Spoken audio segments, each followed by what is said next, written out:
Page 41, Bitter End Blues. This is a blues piece. The title kind of gives you a hint.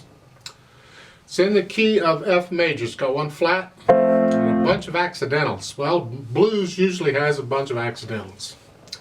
Let's talk about the right hand. Now that little note, little bitty one with the line through it's called a grace note. I'll come back to that. Just skip that note for now. So we start out with an A flat and a C. Now let's just get the notes first. So we got this A flat and C.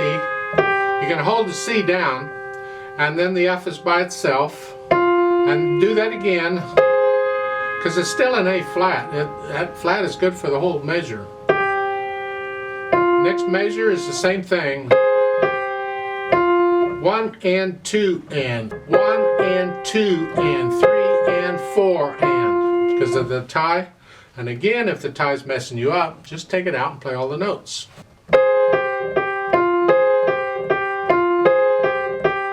And then when you get it, put the tie back in. 2. And the last measure is all eighth notes. 1 and 2. There's a B flat in the key signature. And then the next line, B natural, B flat, A flat. And then same thing again.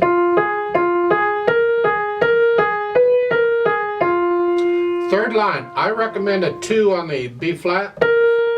They're probably thinking a thumb there, but I prefer a 2 because then I can use 3, 2 and 3 on those, because it's a D flat. Look at that, all black notes. Except for the E natural, and then come back down. Fourth line, second measure, come up. It's a rest on beat 1. 1 and 2 and. For the next measure, again, I recommend a 2, 3. Same fingering we did on line 3. Third line, whatever. Last line. And I recommend 3 on the half note. I don't have to, you can play it with thumb if you want, you just don't need to. Once you cross over, to me it's easier to use third finger. And then you lift up and come down with a B natural, flat, A flat, and the F. So the last line is 1 and 2 and 3 and 4 and 1 and 2 and 3 and 4 and 1. Then that last measure is C, E flat. Then we put the grace note in. The little note at the stick in here, it's a G. It's a little note. People play this differently. There's a difference of opinion, always has been, on how this should be played. I play it on the beat, so in this case I'm going to play it with the C. I'll play it at the same time, and then most Western style, country Western music, you'll play it on the beat. I play it on the beat anyway. I just don't like it before the beat. I prefer it. You'll have to decide how you're going to do it. I'm not saying one way is right, one way is wrong, because there's been too many experts who have completely disagreed. One insists it's one way and another insists it's another way. And if you read one reference book, it says one thing, and another reference book says something else. It's like, blech. Some of them finally come around and say, well, it's up to the performer. Ultimately, it is. So unless the composer put in a note, do it one way or another, how are you going to do it? And I'm saying on the beat. That doesn't mess up the counting any. It's just a 1 and 2, and it's just a real quick note, so you don't count it. You just have to be careful to include it.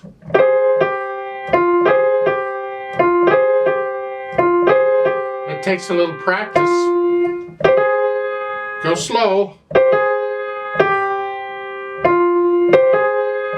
till you get the hang of it, and then you can speed it up later. The last measure at the bottom here, I play it with the E flat. And if it'll help you, finger it 1, 4, so you can go here 2 on the. It might be easier than putting a little finger on a black key. That's fun. Left hand has this boogie woogie type pattern. You're very similar, only it's a 5-2 and then a 5-1. Throughout all of these patterns, regardless of what chord you're on, it's 2 on. And the third line down, you're coming up here, here. You go back down, blah blah, you can get that. Then the only other thing is add the staccatos for the left hand. Nice light wrist staccato.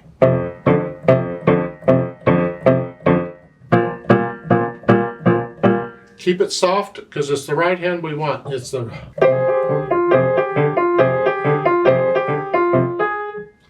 and you're thinking, I can't go that fast. Well, that's fine because this is a slow, bluesy type thing. And since it is blues, then we swing the eighth notes because that's the style of the genre of music. Blues, you swing them.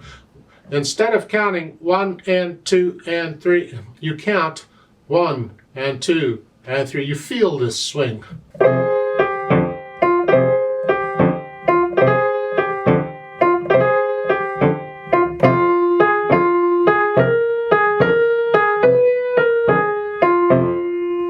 Keep the left hand out of the way.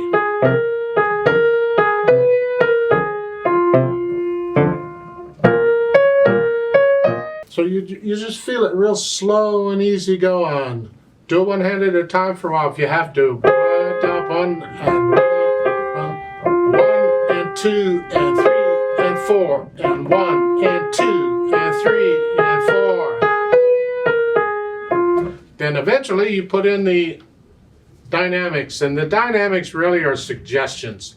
You learn the piece first as within a piece of music, and then once you get it, you can use the dynamics as guides, but you have to feel the dynamics. So it's soft, they say soft. And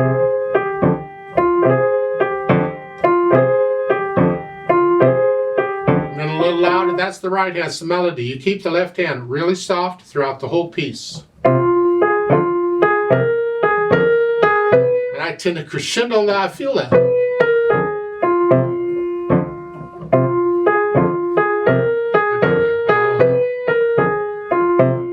That's just me. I feel a crescendo. I put one in.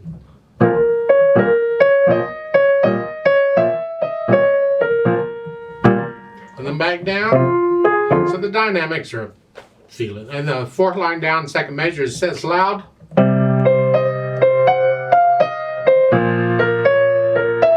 little louder, and then it's up to you. Feel it. That's what's counting. Now, as far as the pedal is, the only pedal is the last one because you got all these staccatos in the left hand. So you're only going to pedal the last one, and that last note in the left hand is an 8 VA under it. So you're coming way down here.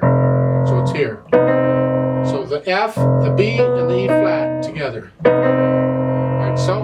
And you pedal that. Put the pedal down right after you play them, and you lift the pedal with the hands. I'm not going to show the pedal. In fact, I'm not even going to use it. I don't see any point. I don't see why this needs pedal. A lot of times in blues, they will add a lot of overtones at the last chord. And that's what that pedal will do. It'll add a lot of overtones to it. And that's part of the style, but I just don't feel like it this morning. Now, the trick is, can you play this legato? And at the same time, the left hand staccato?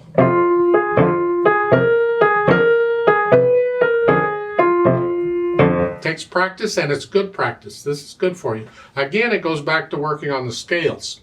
When you're playing the scales, do one hand legato, one hand staccato.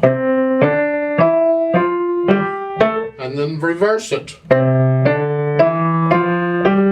It's good practice. So you're not just practicing the scales to go up and down, and you're practicing the dynamics and the articulation and all these other things that you run across in all this music while you're practicing the scales. Last line, last 3 measures. You're here. The left hand is tied. You're going to hold that down for 2 measures. The right hand has an 8th rest. That gives you a chance to come down here. So it's 1 and 2 and 3. And then the next measure, the right hand has a 1/4 rest. And that gives you a chance to come up here. Unfortunately, your left hand doesn't have any time to go down, so you just have to focus on the left hand, because you can get your right hand here, and then you can come down with the left hand, and your right hand should already be in place. So you're here, 2 and 3 and 4 and. That way you're not trying to move both hands at the same time. You get one and then you can concentrate on the other. Good luck with that. There's a note at the bottom about trying with a more syncopated feeling. I think they mean swing the eighth notes. I just automatically do it in blues. If we're going to play a blues style or any style of music, in my opinion, we need to be playing it in the style it's written in. And in blues, you swing the eighth notes. It's just the way it is. Now, I'd like to play this slowly with you. I'm not going to do the dynamics. I want to check the notes and the rhythms. So I'll give us 4 counts. 1 and 2 and ready and go and.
Three and 4 and 2 and 3 and 4 and off.